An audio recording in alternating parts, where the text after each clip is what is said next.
Assalamu alaikum. I hope you're doing great.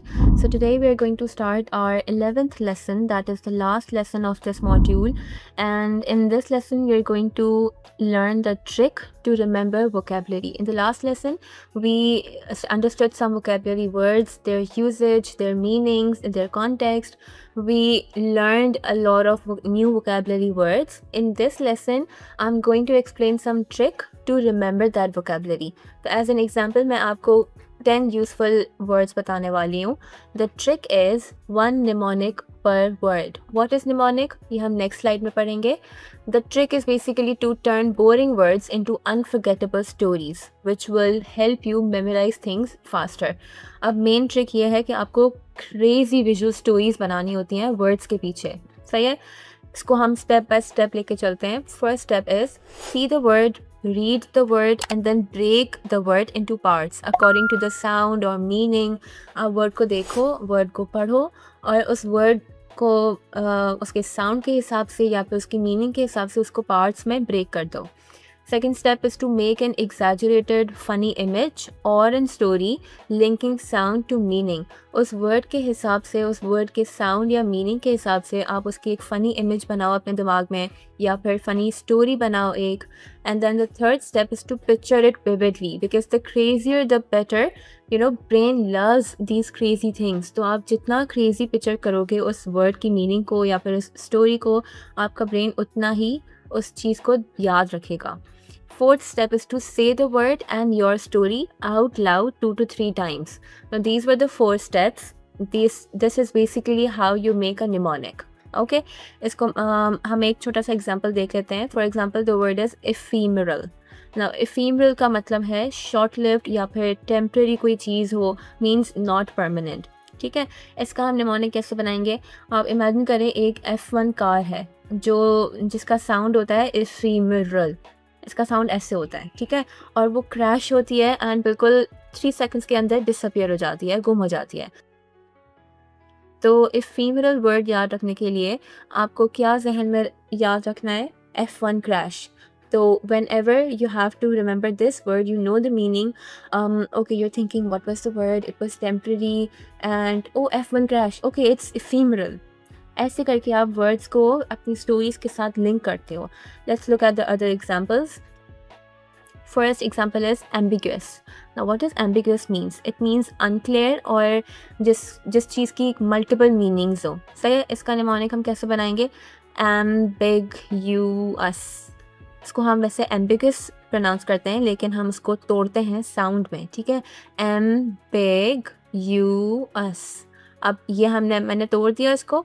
अब इसको हम पिक्चर करेंगे. पिक्चर कैसे करेंगे, picture a giant you, like picture a giant yourself, okay, standing ambiguously between 2 doors confusing everyone. So for example, his answer was ambiguous. I didn't know if he agreed or not. अब समझ आया कैसे mnemonic से हमने उसको example में भी use किया और हमें वर्ड भी याद हो गया. Second example is benevolent. Benevolent means kind and generous. अब इसका निमोनिक हम कैसे बनाएंगे, इसकी हम एक स्टोरी बना लेंगे. Benny the volunteer. Benny volunteer.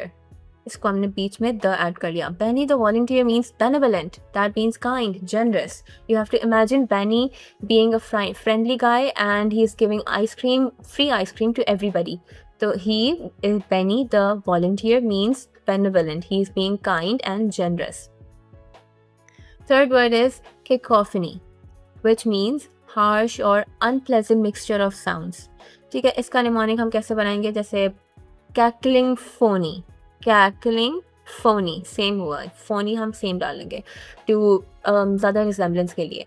तो इसमें आप क्या पिक्चर करोगे, a group of fake roosters cackling horribly out of tune. Okay, बिला वजह का शोर मचा रहे हैं. तो इसका एग्जांपल कैसे होगा, the traffic outside created a real cacophony early in the morning. अब आपको जहन में आ जाएगा कि ओके, कैकलिंग फोनी, हैन, roosters cackling in the morning. तो आपको इस वर्ड की मीनिंग भी याद हो जाएगी और ये वर्ड खुद भी याद हो जाएगा. Fourth word is diligent. Diligent means hard working or careful. तो इसका निमोनिक हम कैसे बनाएंगे, जैसे diligently. You have to imagine a tiny ant which means daily, working gently but non-stop on a huge leaf. For example, she is diligent, always finishes homework early and perfectly.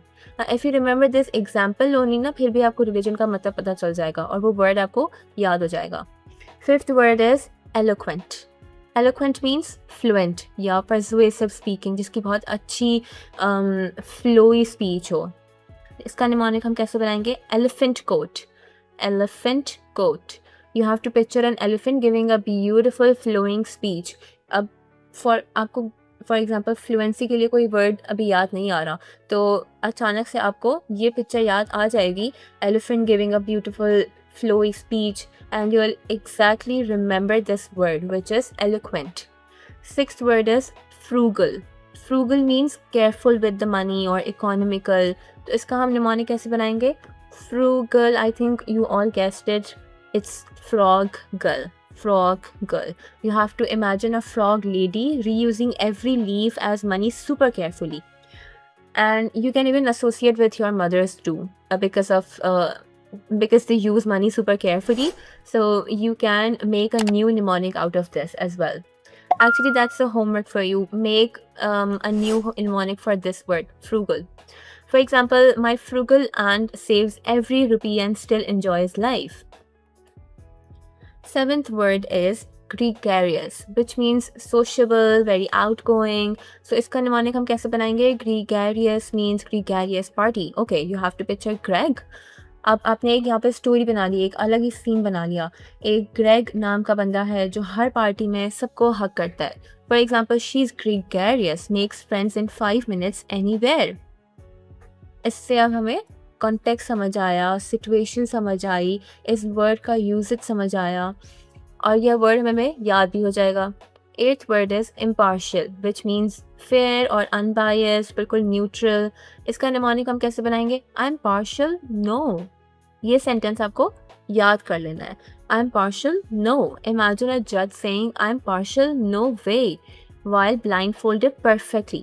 For example, judge remained impartial despite knowing both sides. अब ये भी बहुत ही easy word है जो हमें mnemonic के through याद हो सकता है. Ninth word is mitigate. Mitigate का मतलब है मेक लेस सेवियर और रिड्यूस करना, किसी चीज़ को कम करना. तो इसको भी हम इजीली यहाँ से हाफ से ब्रेक कर सकते हैं. कैसे? Mitty and gate. You have to picture a tiny mitty closing a huge scary gate to reduce danger. अब यहाँ पे भी एक बहुत ही क्यूट सी इमेज बन रही है, right? Example, drinking water can mitigate the effects of spicy food. I hope this was understandable. 10th word is pragmatic. Pragmatic का मतलब है practical होना या sensible होना. तो इसका हम mnemonic कैसे बनाएंगे? Pragmagic. ये भी बहुत easy है, हमने सिर्फ pragmatic को magic कर लिया. तो अब आपको एक scene बनाना है अपने दिमाग में. क्या? Imagine a magician using only practical tricks that actually work, no fluff. You have to imagine कि कोई magician वो आपको फूल नहीं बना रहा, वो आपको एक्चुअली प्रैक्टिकल ट्रिक्स बता रहा है, रियल ट्रिक्स. तो you have to remember pragmatic because of this, and automatically you'll remember this word, which is pragmatic. Okay, now this is your memory magic activity, and to wrap up of this lesson, you have to practice this activity like this. First of all, you have to pick any 4 words from the 10 words we just learned today, and you have to create your own crazy mnemonic image or story for each of it. Okay, for each of those words, make it personal, make it funny, make it crazy, even make it in the context of angry, sadness, anything that you are able to memorize very quickly. Third is you have to write one real life sentence using the word. जैसे मैंने हर mnemonic के बाद आपको एक example sentence बताया, वैसे ही आपको mnemonic बनाकर उसका एक सेंटेंस भी बनाना है. अगेन, खुद सेंटेंस बनाना है, AI से सेंटेंस नहीं बनवाना. Fourth, you have to do is you have to say the word plus your mnemonic, and you have to say your sentence out loud 3 to 4 times ताकि आपको वो word, वो mnemonic और वो sentence याद हो जाए. This is the homework for you, and this was the end of our module number 2. I really hope it was a very helpful and an encouraging module. I cannot wait to start module number 3, which is going to unlock so many new things for you. And I will be catching you in the next module then. Till then, bye. Allah Hafiz.